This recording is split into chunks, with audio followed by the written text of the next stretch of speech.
नमस्कार दोस्तों, स्वागत है आप सभी का MNGK GS पॉइंट में। दोस्तों, आज के इस वीडियो में हम करने वाले हैं सामान्य अध्ययन जीके के टॉप इम्पोर्टेंट प्रश्न को, जो प्रश्न दोस्तों लगभग सभी एग्जाम में पूछे जाने वाले प्रश्न हैं। अगर साथ ही आप लोग किसी भी एग्जाम का तैयारी कर रहे हैं तो इस वीडियो को पूरा जरूर देखिएगा। दोस्तों, अभी जैसे आने वाले एग्जाम आपके पास है बिहार SSC, दोस्तों NTPC, और दोस्तों याद रख सकते हैं आप ALP हुआ, बिहार पुलिस हुआ, ये सारे एग्जाम में दोस्तों पूछे जाने वाले प्रश्न हैं। इसीलिए दोस्तों इस वीडियो को पूरा जरूर देखिएगा और साथ ही अपने दोस्तों में भी इस वीडियो को शेयर कर दीजिएगा। तो चलिए दोस्तों, आज के इस सामान्य अध्ययन जीके के वीडियो को हम शुरू करते हैं। आज का दोस्तों पहला प्रश्न है, कहता है सर्वाधिक अस्थायी पारिस्थितिकी तंत्र है। तो सर्वाधिक अस्थायी पारिस्थितिकी तंत्र इनमें से कौन है? वन, रेगिस्तान, पर्वत और महासागर। दोस्तों इसका उत्तर महासागर हो जाएगा। महासागर सर्वाधिक अस्थायी पारिस्थितिकी तंत्र है। देखिए दोस्तों, नेक्स्ट क्वेश्चन कहता है निम्नलिखित में से कौन सा ग्रंथ कालिदास ने लिखा है? दोस्तों इनमें से कौन सा ग्रंथ कालिदास के द्वारा लिखा गया है? ऋतु संहार, कथा कुमार संभवम, कथा अभिज्ञान संकुतलम और उपर्युक्त सभी दिया गया है। तो दोस्तों उपर्युक्त सभी हो जाएगा। ऋतु संहार और कुमार संभवम, अभिज्ञान शाकुंतलम, ये तीनों को दोस्तों कालिदास ने लिखा है। कालिदास को दोस्तों भारत का शेक्सपियर भी बोला जाता है। अगर भारत का आपसे शेक्सपियर पूछा जाए तो आप कालिदास बोल सकते हैं। देखिए अगला प्रश्न दोस्तों, प्रश्न कहता है अधिकांश मौसम की घटनाएं संबंधित है। अधिकांश दोस्तों मौसम की घटनाएं संबंधित है आयन मंडल से, क्षोभ मंडल से, समताप मंडल से और मध्य मंडल से। दोस्तों यह किससे संबंधित है? तो यह संबंधित है आपको क्षोभ मंडल से। ऑप्शन बी को दोस्तों आप लॉक कर सकते हैं इस प्रश्न का सही उत्तर। अगला प्रश्न साथी ये रहा, प्रश्न कहता है पेरियार नदी किस राज्य में बहती है? दोस्तों पेरियार नदी किस राज्य में बहती है? केरल, गुजरात, तमिलनाडु, आंध्र प्रदेश। तो पेरियार नदी दोस्तों यह केरल में बहती है। विकल्प ए को दोस्तों आप लॉक कर सकते हैं। अगर साथ ही हम आंध्र प्रदेश का बात करते हैं तो यह भाषा के आधार पर बनने वाला सबसे पहला राज्य है। कौन है? तो आंध्र प्रदेश, याद रखिएगा। देखिए दोस्तों नेक्स्ट क्वेश्चन कहता है हिंदी भाषा का प्रथम महाकाव्य किसे कहा जाता है? दोस्तों प्रश्न पूछा जा रहा है हिंदी भाषा का प्रथम महाकाव्य किसे कहा जाता है? किसको दोस्तों बोला जाता है? तो पृथ्वीराज रासो को बोला जाता है। हिंदी भाषा का प्रथम महाकाव्य किसे कहा जाता है? तो पृथ्वीराज रासो को कहा जाता है। अगर दोस्तों हम महाभारत का बात करते हैं तो इसका प्राचीन नाम क्या है? तो इसका प्राचीन नाम है जय संहिता। दोस्तों इसका प्राचीन नाम हो जाएगा। और महाभारत को दोस्तों किसने लिखा है? तो वेद व्यास ने। दोस्तों वेद व्यास ने महाभारत को लिखा है। यह सबसे बड़ा महाकाव्य है। अगर रामायण का बात करते हैं तो महर्षि वाल्मीकि ने दोस्तों रामायण को लिखा है। देखिए दोस्तों नेक्स्ट क्वेश्चन कहता है माइकोलॉजी का अध्ययन निम्न में से किससे संबंधित है? तो यह साथी कवक से संबंधित है। कवक की कोशिका भित्ति किसकी बनी होती है? तो यह काइटिन की बनी होती है, कवक की कोशिका भित्ति। यही अगर शैवाल का आपसे पूछा जाए तो याद रखिएगा शैवाल का अध्ययन क्या कहलाता है? तो दोस्तों शैवाल का अध्ययन कहलाता है फाइकोलॉजी कहलाता है। शैवाल का अध्ययन। शैवाल की कोशिका भित्ति किसकी बनी होती है? तो सेलुलोज की, याद रखिएगा शैवाल की कोशिका भित्ति बनी होती है। और कवक और सेलुलोज का दोस्तों सहजीवी संबंध क्या कहलाता है? तो लाइकेन कहलाता है। अगला प्रश्न दोस्तों ये रहा, प्रश्न कहता है निम्नलिखित में से कौन सा एक कोशिका में अधिक मात्रा में पाया जाने वाला अणु है? निम्नलिखित में से कौन सा कहता है एक कोशिका में अधिक मात्रा में पाया जाने वाला अणु है? प्रोटीन, जल, वसा, कार्बोहाइड्रेट। दोस्तों इसका सही उत्तर आपको जल हो जाएगा। अगर यही साथ ही हम प्रोटीन का अगर बात करते हैं तो प्रोटीन का फैक्ट्री बोला जाता है किसको, तो राइबोसोम को। राइबोसोम को दोस्तों प्रोटीन का हम फैक्ट्री कहते हैं। राइबोसोम दोस्तों किसके बने होते हैं, तो अमीनो अम्ल के बने होते। किसके, तो अमीनो अम्ल के बने होते हैं राइबोसोम, अगर आपसे पूछा जाए तो। और याद रखिएगा दोस्तों, ये जो है प्रोटीन की कमी के कारण मरासमस और क्वाशियरकोर नामक बीमारी हो जाता है। यह बीमारी अधिकतर बच्चों में, याद रखिएगा, देखने को मिलता है यह बीमारी। अगला प्रश्न कर लेते हैं। देखिए दोस्तों, अगला प्रश्न कहता है पौधों में लचीलापन किस ऊतक के कारण होता है। दोस्तों पौधों में जो लचीलापन होता है, कहता वह किस ऊतक के कारण होता है, तो उस ऊतक का आपसे नाम पूछा जा रहा है, तो कॉलेन कायमा हो जाएगा। तो ऑप्शन दोस्तों ए हो जाएगा इस प्रश्न का सही जवाब हो जाएगा। अगला प्रश्न कर लेते हैं। देखिए साथी, अगला प्रश्न कहता है अमीबा में प्रजनन कैसे होता है। दोस्तों अमीबा जो होता है यह एक कोशिकीय जीव होता है। यह दोस्तों एक कोशिकीय जीव होता है। अगर हम अमीबा का बात करते हैं तो अमीबा का प्रचलन अंग पूछा जाए तो आप बोल सकते हैं कुटपाद, दोस्तों बोल सकते हैं इसका प्रचलन अंग। कथा अमीबा में प्रजनन कैसे होता है, खंडन द्वारा, द्विखंडन द्वारा, मुकुलन द्वारा, लैंगिक प्रजनन द्वारा। तो इसमें जो होता है द्विखंडन द्वारा होता है। ऑप्शन दोस्तों बी के साथ इस प्रश्न का सही उत्तर चला जाएगा। अगला प्रश्न कर लेते हैं। कहता है निम्नलिखित में से कौन सा परिसंचरण तंत्र का अंग नहीं है। इनमें से दोस्तों कौन सा परिसंचरण तंत्र का अंग नहीं है। रक्त, हृदय, धमनियां, बड़ी आंत। इसका दोस्तों सही उत्तर हो जाएगा बड़ी आंत इसका भाग नहीं है। दोस्तों सबसे पहले रक्त परिसंचरण का अध्ययन किसने किया, इसका खोज तो विलियम हार्वे के द्वारा किया गया। अगर हम रक्त का बात करते हैं तो इसका पीएच मान अगर आपसे पूछा जाए तो आप बोल सकते हैं 7.4 होता है रक्त का पीएच मान। और दोस्तों याद रखिएगा रक्त किस प्रकार का ऊतक होता है, तो रक्त होता है तरल संयोजी ऊतक के अंतर्गत रक्त आता है। रक्त का रंग जो लाल होता है दोस्तों हीमोग्लोबिन वर्णक के कारण रक्त का रंग लाल होता है। रक्त में साथ ही लोहा धातु याद रखिएगा पाई जाती है।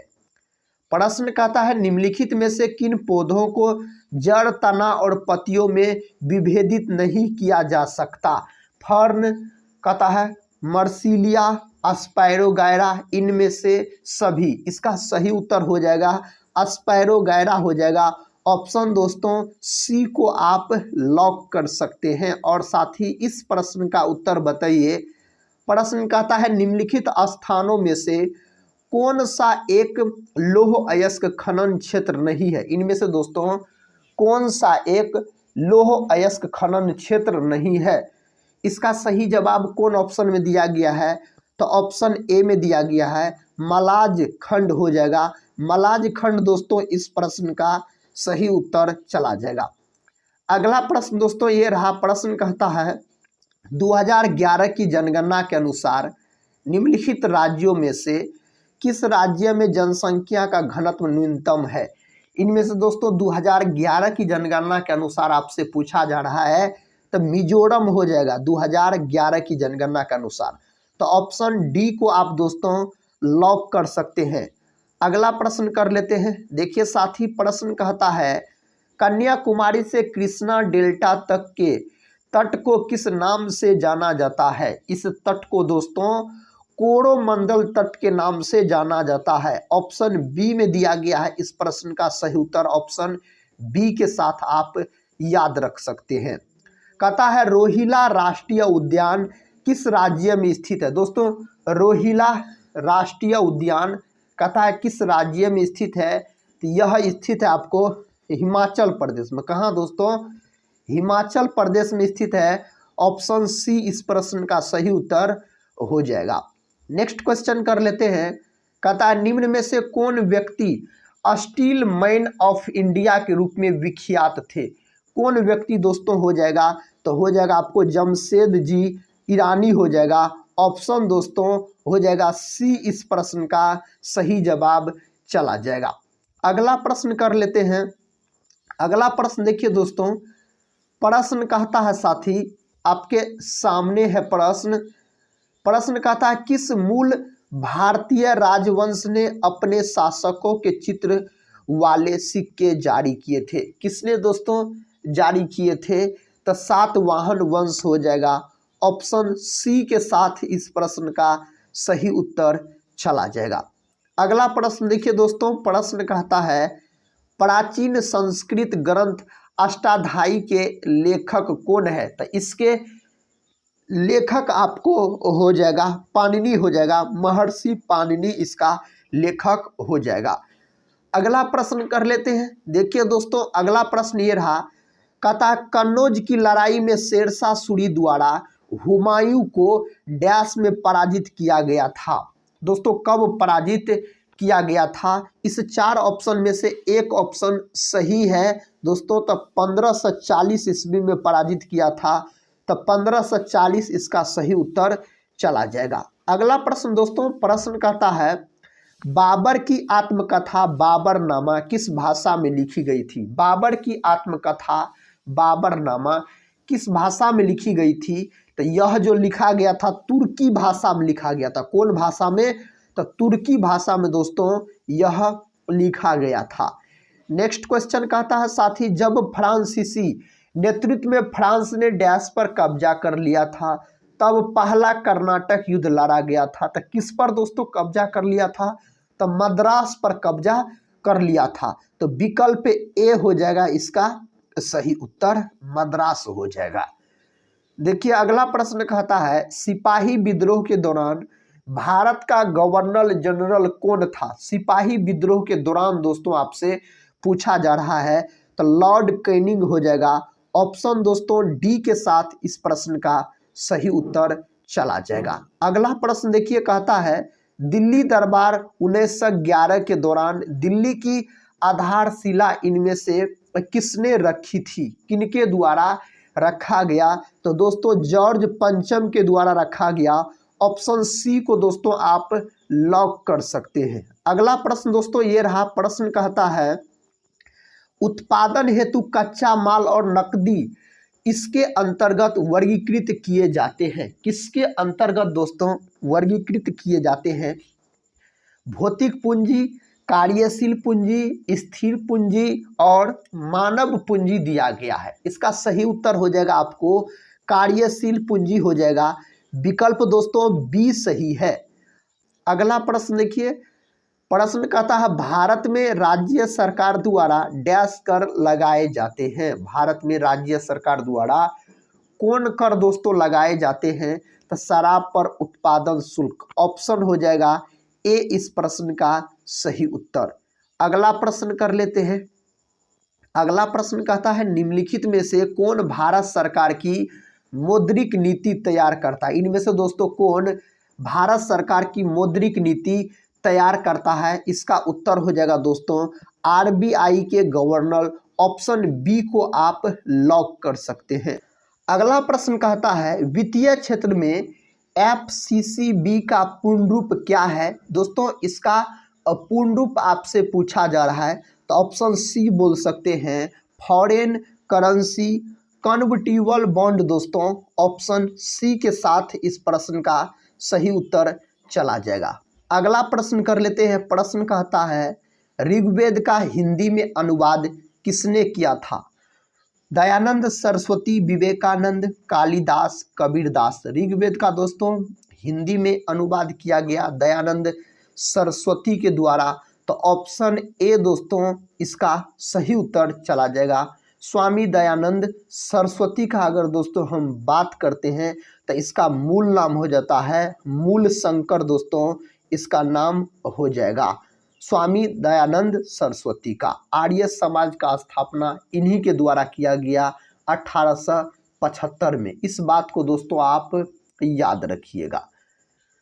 अगला प्रश्न कहता है इसरो की स्थापना किस वर्ष की गई थी? दोस्तों इसरो का स्थापना किया गया था 1969 में। ऑप्शन ए हो जाएगा इसका सही उत्तर। अगर दोस्तों इसरो का मुख्यालय आपसे पूछा जाए तो इसका मुख्यालय हो जाएगा बंगलुरु। बंगलुरु में दोस्तों इसरो का याद रखिए मुख्यालय है। देखिए अगला प्रश्न कहता सर्वाधिक इलेक्ट्रॉन बंधुता वाला तत्व कौन है। सर्वाधिक इलेक्ट्रॉन बंधुता वाला दोस्तों तत्व अगर आपसे पूछा जाए तो उसका नाम है इसमें से क्लोरीन नाम है। ऑप्शन दोस्तों बी के साथ इस प्रश्न का सही उत्तर चला जाएगा, क्लोरीन हो जाएगा। अगर ब्रोमीन का बात करते हैं तो इसका प्रतीक Br होता है, परमाणु क्रमांक 35 होता है। और दोस्तों कमरे के तापमान पर कौन अधातु द्रव अवस्था में पाया जाता है तो ब्रोमीन बोलिएगा। यही अगर धातु आपसे पूछा जाए तो आप पारा यानी मरकरी दोस्तों बोल सकते हैं। देखिए अगला प्रश्न दोस्तों कहता भूपर पट्टी में सबसे अधिक पाया जाने वाला तत्व कौन सा है। उस तत्व का क्या नाम है तो उस तत्व का नाम है ऑक्सीजन। ऑप्शन दोस्तों बी हो जाएगा। यही साथ ही अगर आपसे पूछा जाए ब्रह्मांड में पूछा जाए तो ब्रह्मांड में बोलिएगा हाइड्रोजन हो जाएगा। वायुमंडल में सर्वाधिक मात्रा में नाइट्रोजन गैस हो जाएगा। कहता विकिपीडिया के खोजकर्ता कौन है। दोस्तों विकिपीडिया के खोजकर्ता है जिमी वेल्स। विकल्प दोस्तों बी इस प्रश्न का सही उत्तर हो जाएगा, जिमी वेल्स हो जाएगा। देखिए अगला प्रश्न कहता 1 किलोवाट में कितने हॉर्स पावर होते हैं। दोस्तों 1 किलोवाट में कितने हॉर्स पावर होते हैं तो 1.34 होते हैं। ऑप्शन हो जाएगा सी। दोस्तों अगर हम बात करते हैं जो 1 kWh का यानी किलोवाट घंटा का यह कितने जूल के बराबर होते हैं तो 3.6 गुना 10⁻6 जूल के दोस्तों यह बराबर होते हैं। अगला प्रश्न कर लेते हैं। प्रश्न कहता है दोस्तों निम्न में बिहार के किस जिले में आर्द्र पर्णपाती वन नहीं पाए जाते हैं। इनमें से बिहार के किस जिले में आर्द्र पर्णपाती वन नहीं पाए जाते हैं तो बांका हो जाएगा इसका उत्तर। विकल्प ए को आप लॉक कर सकते हैं। अगला प्रश्न कर लेते हैं। देखिए दोस्तों प्रश्न कहता है निम्न में से कौन वायु जनित रोग के उदाहरण है। इनमें से कौन दोस्तों वायु जनित रोग के उदाहरण है तो हो जाएगा इसका उत्तर खसरा हो जाएगा। विकल्प दोस्तों ए हो जाएगा। अगर मलेरिया का बात किया जाए दोस्तों तो मलेरिया दिवस कब मनाया जाता है तो 25 अप्रैल के दिन मलेरिया दिवस के रूप में हम मनाते हैं। मलेरिया का खोज रोनाल्ड रॉस के द्वारा किया गया। अगला प्रश्न कर लेते हैं। प्रश्न का था भारतीय संविधान का अनुच्छेद 338 किससे संबंधित है। भारतीय संविधान का अनुच्छेद 338 दोस्तों किससे संबंधित है तो यह आपको संबंधित है राष्ट्रीय अनुसूचित जाति आयोग। ऑप्शन हो जाएगा ए। ऑप्शन ए के साथ इस प्रश्न का सही उत्तर चला जाएगा। कहता है राष्ट्रपति द्वारा कला साहित्य खेल आदि क्षेत्रों में 12 व्यक्तियों का मनोनयन संबंधी प्रावधान किस देश के संविधान से लिया गया है। कौन देश के संविधान से दोस्तों इसे लिया गया है तो आयरलैंड देश के संविधान से इसे लिया गया है। विकल्प हो जाएगा ए इस प्रश्न का सही जवाब। राष्ट्रपति दोस्तों यह देश का प्रथम नागरिक होता है। ब्रिटेन के संविधान से राष्ट्रपति का पद लिया गया है और राष्ट्रपति का पद किस आर्टिकल में है तो आर्टिकल 52 में है राष्ट्रपति का पद। अगला प्रश्न देखिए साथी। प्रश्न कहता है निम्न में से कौन सा युग्म सही नहीं है। इनमें से कौन सा युग्म कहता है सही नहीं है। कौन दोस्तों इनमें से सही नहीं है तो इनमें से सही नहीं है आपको ऑप्शन डी राष्ट्रपति का पद अनुच्छेद 56। राष्ट्रपति का पद दोस्तों अनुच्छेद 52 में है तो यह सही नहीं है। राज्यसभा की संरचना अनुच्छेद 80, लोकसभा के संरचना अनुच्छेद 81, भारत का महान्यायवादी अनुच्छेद 76। ऑप्शन डी इसका सही उत्तर हो जाएगा। कहता प्रथम आपात स्थिति की घोषणा कितने समय के लिए समिति की जा सकती है? 3 महीना, 6 महीना, 1 साल, 1 महीना। दोस्तों इसका उत्तर हो जाएगा आपको 6 महीना हो जाएगा। ऑप्शन बी आप बोल सकते हैं इस प्रश्न का सही उत्तर। कहता भारतीय संसद की सबसे बड़ी समिति कौन सी है? भारतीय संसद की सबसे बड़ी समिति दोस्तों कौन सी है? तो प्राक्कलन समिति है। विकल्प दोस्तों बी हो जाएगा इस प्रश्न का उत्तर। विकल्प बी को आप लॉक कर सकते हैं। इसका उत्तर बताइए। कहता है राज्य वित्त आयोग है। दोस्तों राज्य वित्त आयोग क्या है? तो संवैधानिक संस्था है। विकल्प दोस्तों सी के साथ इस प्रश्न का सही उत्तर चला जाएगा। अगला प्रश्न कर लेते हैं। कहता है मूल संविधान में कितनी अनुसूचियां थी? दोस्तों मूल संविधान में कितनी अनुसूचियां थी?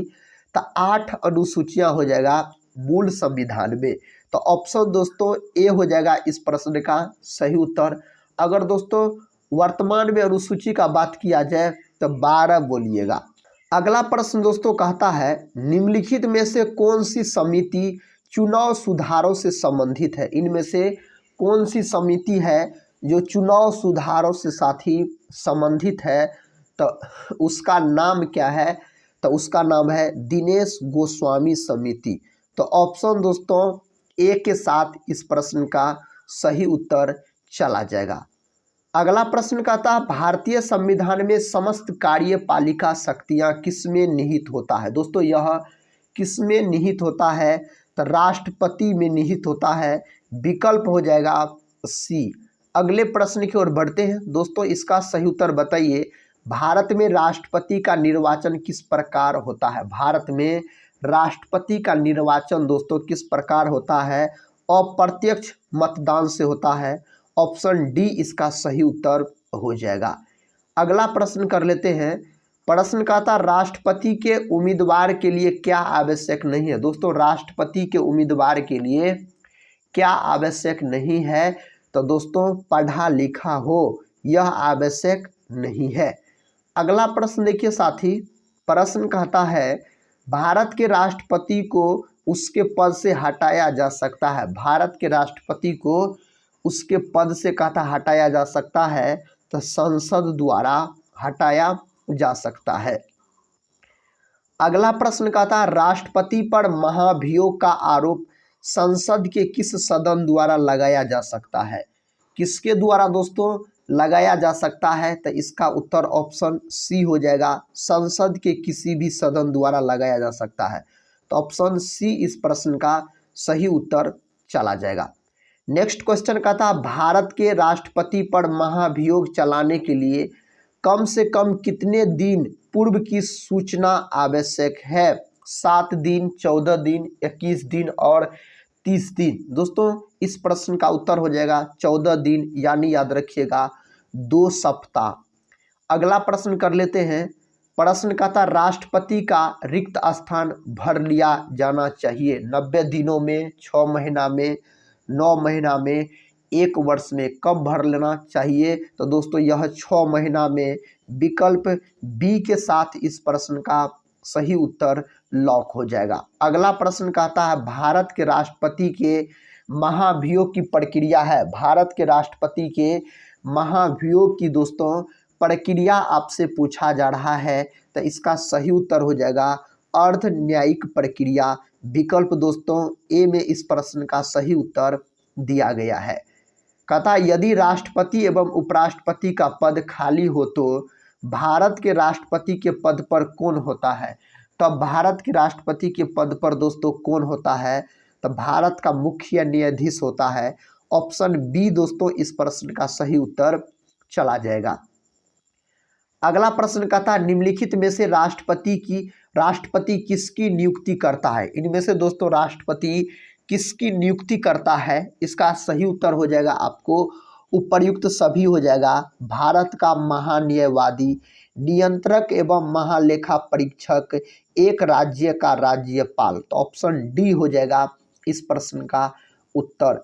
अगला प्रश्न का था संसद के लिए राष्ट्रपति का अभिभाषण कौन तैयार करता है। दोस्तों कौन तैयार करता है, तो ऑप्शन डी हो जाएगा, केंद्रीय मंत्रिमंडल तैयार करता है। तो विकल्प डी को दोस्तों आप लॉक कीजिए और साथ ही इस प्रश्न का सही जवाब बताइए कौन विकल्प में दिया गया है। प्रश्न का था दोस्तों राष्ट्रपति भवन का डिजाइन किसने तैयार किया था। राष्ट्रपति भवन का डिजाइन दोस्तों किसके द्वारा तैयार किया गया, ऑप्शन सी एडविन ल्यूटियंस द्वारा तैयार किया गया। ऑप्शन सी को आप लॉक कीजिए। देखिए अगला प्रश्न दोस्तों कहता है गिद्धा किस राज्य का लोक नृत्य है, तो यह पंजाब राज्य का लोक नृत्य है अगर गिद्धा का बात किया जाए तो। अगला प्रश्न दोस्तों प्रश्न कहता है पंडित जसराज किस क्षेत्र में प्रख्यात है। दोस्तों यह है आपको शास्त्रीय संगीतकार के रूप में। विकल्प सी हो जाएगा इस प्रश्न का सही उत्तर। अगला प्रश्न कहता है लाइफ ऑन माय ड्रीम्स किसकी आत्मकथा है। दोस्तों यह किसकी आत्मकथा है, तो यह है शरद पवार की आत्मकथा है। विकल्प दोस्तों ए इसका सही जवाब चला जाएगा। अगले प्रश्न की ओर बढ़ते हैं। प्रश्न का था बिहार के डैश जिले में नागी बांध स्थित है, तो बिहार के दोस्तों कौन जिला में यह बांध स्थित है, तो जमुई जिला में यह बांध आपको स्थित है। अगला प्रश्न दोस्तों कहता है कैलिफोर्निया उत्तरी अमेरिका के डैश तट की ओर स्थित है। दोस्तों कौन तट की ओर यह स्थित है, पश्चिमी तट की ओर स्थित है। विकल्प ए को दोस्तों आप लॉक कर सकते हैं। नेक्स्ट क्वेश्चन कहता है उगते सूर्य की भूमि किस देश को कहा जाता है। दोस्तों उगते सूर्य की भूमि किस देश को कहा जाता है, तो जापान को कहा जाता है। जापान की राजधानी पूछा जाए तो टोक्यो बोलिएगा और इसकी मुद्रा येन हो जाएगा। और दोस्तों याद रखिएगा भारत का कौन राज्य है जहां सूर्योदय सबसे पहले होता है, तो अरुणाचल प्रदेश हो जाएगा। इंडोनेशिया दोस्तों यह सर्वाधिक मुस्लिम वाला देश होता है इंडोनेशिया। अगला प्रश्न कर लेते हैं। प्रश्न कहता है किसने राज्य को पृथ्वी पर ईश्वर का अवतार कहा है।